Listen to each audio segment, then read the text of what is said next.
இப்போ நீங்கள் பார்க்குறது ஆச்சுவே முருகன் கோயிலில் நடந்து கொண்டிருக்கிற நவராத்திரி பூசையில் தான். இது வந்து நல்ல வடிவான கொழு வச்சிருக்குது.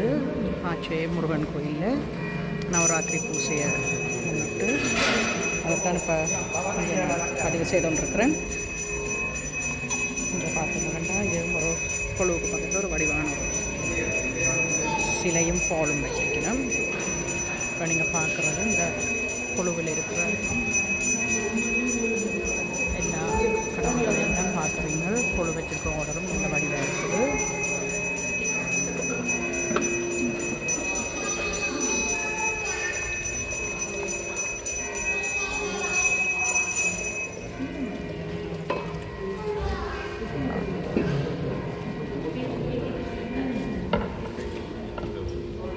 நவராத்திரி விரதத்தின் அருள் எல்லோருக்கும் கிடைக்க வேண்டும் வேண்டிக் கொண்டு வாங்க இந்த காணொலியை தொடர்ந்து பார்ப்போம். நன்றி.